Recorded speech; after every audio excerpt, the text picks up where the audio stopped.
أنا أب እግዚአብሔር ተማዕቂበ ኣለኹ ስለምንታይ ደኣ ንነፍሰይ ከም ዒፍ ናብ እምባታት ብረሪ ትብልዎ ኣለኹ። ንቑንዓት ልቢ ብስውር ምእንቲ ክወግእዎም እንሆ ክፉኣት ሰባት ቀስቶም ገቲሮም ንፍላጾም እውን ኣብ መን ተገዳልዮም ኣለዉ።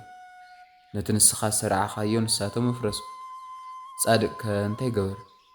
እግዚኣብሔር ኣብ ቅዱስ መቕደሱ እዩ። እግዚኣብሔር ዙፋኑ ኣብ ሰማይ እዩ። ኣዒንቱ ናብ ድኻ ይጥምታ፣ ቀራንብቱ እውን ንደቂ ሰብ ይምርምራ። እግዚኣብሔር ንጻድቕን ንሓጥእን ይምርምር፣ ንዓምፅ ዝፈትዋ ግና ንነፍሱ ጸልአ። መፈንጠረ ኣብ ልዕሊ ሓጥኣን ይዘንብ፣ ጉሁር ሓውን ዲንን ኣውሎ ነፋስን ዕድል ጽውኦም እዩ። እግዚኣብሔር ጻድቕ እዩ እሞ ጽድቂ ኸዓ ይፈቱ፣ ቅንዕና ግና ንገጹ ትርእዮ። ኦ ጎይታ ክሳዕ መዓዝ ኢኻ ፈጺምካ እትርስዕኒ? ክሳዕ መዓዝ ከ ኢኻ ካበይ ገጽኻ እትኸውን? ክሳዕ መዓዝ እየ ኸ ብነፍሰይ ዝጭነቕ? ክሳዕ መዓዝ እየ ኸ ኩሉ ሻዕ ዝሓዝን?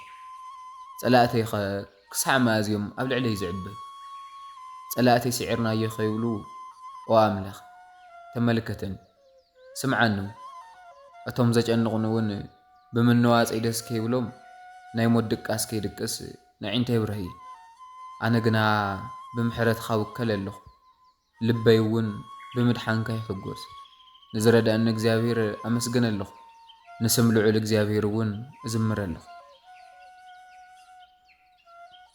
ኦ ጎይታ ኣብ ድኳንካ ዝሓድር መን እዩ? ኣብቲ ቅዱስ እምባኻ ዝነብር ከመን እዩ?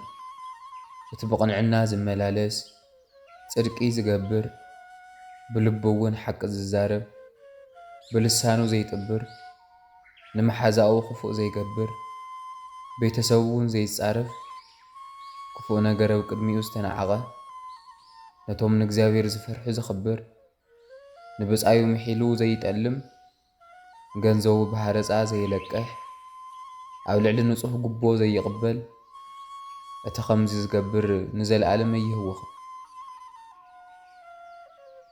ሰማያት ክብሪ እግዚኣብሔር ይናገር ኣለዉ፣ ናይ ሰማይ ጠፈር እውን ግብሪ ኣእዳዉ የውርዩ። መዓልቲ ንመዓልቲ ነገር ተውፅእ፣ ለይቲ እውን ንለይቲ ፍልጠት ትናገር።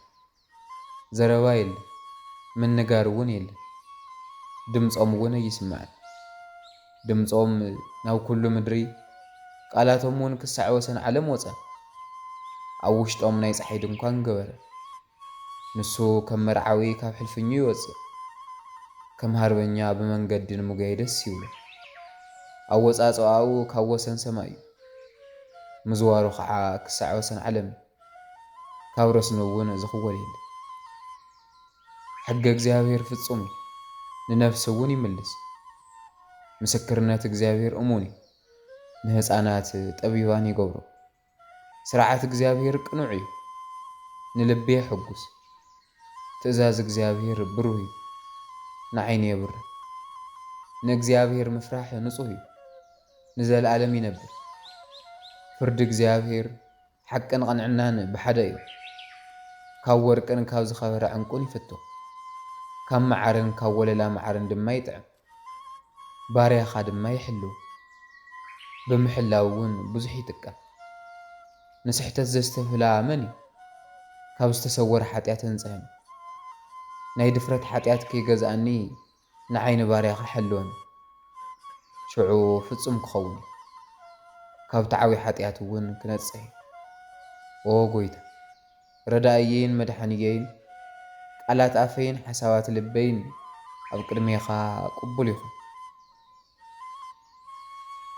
ብመዓልቲ መከራኻ እግዚኣብሔር ይስማዓኻ፣ ስም ኣምላኽ ያዕቆብ እውን የቑምካ። ካብ መቕደሱ ረድኤት ይለኣኸልካ፣ ካብ ጽዮን ድማ የጽንዕኻ። ንኹሉ ቁርባንካ ይሕሰበልካ፣ ንዝቃጸል መስዋእትኻ ድማ ይልምልመልካ።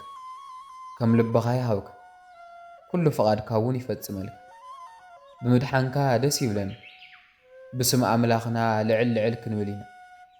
ንኹሉ ልመናኻ እግዚኣብሔር ይፈጽመልካ። እግዚኣብሔር ነቲ ዝቐብኦ ከም ዘድሓኖ ሎሙ ፈለጥኩ። ብዘድሕን ሓይሊ የማኑ ካብ ሰማይ መቕደሱ ይምልሰሉ። ገሊኣቶም ሰረገላታት ገሊኣቶም እውን በፍራስ ይመክሑ። ንሕና ግና ብስም እግዚኣብሔር ኣምላኽና ልዕል ልዕል ክንብል ኢና። ንሳቶም ሰንከልከል ኢሎም ወደቑ፣ ንሕና ግና ተሳእና ጸኒዕና እውን ቆምና። ኦ ጐይታ ንንጉሥ ኣድሕኖ በታ ንጽዋዕካ መዓልቲ እውን ስምዐና። እግዚኣብሔር ጓሳየ እዩ ዘስእነኒ እውን የለን። ኣብ ዝለምለመ ሰውሒ ይሕድረኒ፣ ናብ ማይ ዕረፍቲ ይመርሓኒ። ንነፍሰይ መለሳ፣ ስለ ስሙ እውን ብመንገዲ ጽድቂ መርሓኒ። ብማእኸል ጽላሎት ሞት እኳ እንተኸድኩ ንስኻ ምሳይ ኢኻ እሞ ነቲ ክፉእ ኣይፈርሕን እየ። በትርኻን ምርኩስኻን ንሳተን የጸናንዓኒ እዩ። ኣብ ቅድመይ መኣዲ ኣዳልኻሊ፣ ኣብ ቅድሚ ጸላእተይ ንርእሰይ ብዘይተቐባእኻ ጽዋዐይ መሊኡ ይፈስሰሊ።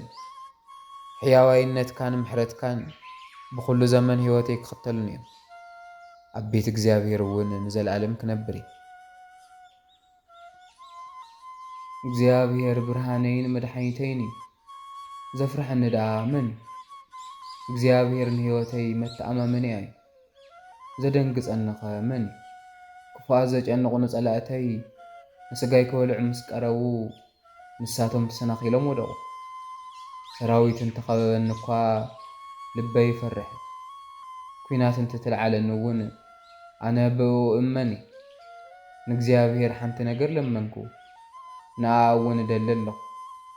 ንሳ እውን ብኹሉ ዘመን ሕይወተይ ኣብ ቤት እግዚኣብሔር ክነብር፣ ንእግዚኣብሔር ዘሐጕሶ ክርኢ፣ ኣብ መቕደሱ እውን ከስተንትን እዩ።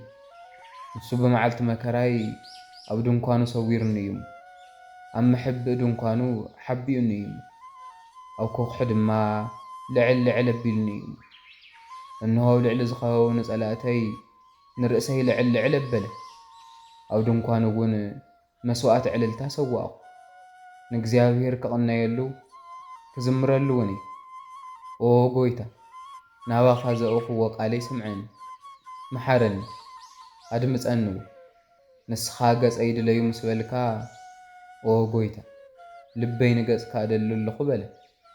ገጽካ ካባይ ትሰውር፣ ተቖጢዕኻ ካብ ባርያኻ ድሕሪት ረዳእ ኹነኒ፣ ኣይትደርብየኒ። ኦ ኣምላኽ መድሓኒተይ ኣይትሕደገኒ። ኣቦይን እኖይን ገዲፎምኒ እዮም እሞ እግዚኣብሔር ግና ተቐበለኒ። ኦ ጐይታ መንገድኻ መሃረኒ፣ ምእንቲ ጸላእተይ እውን ብቕኑዕ መንገዲ ምርሓኒ።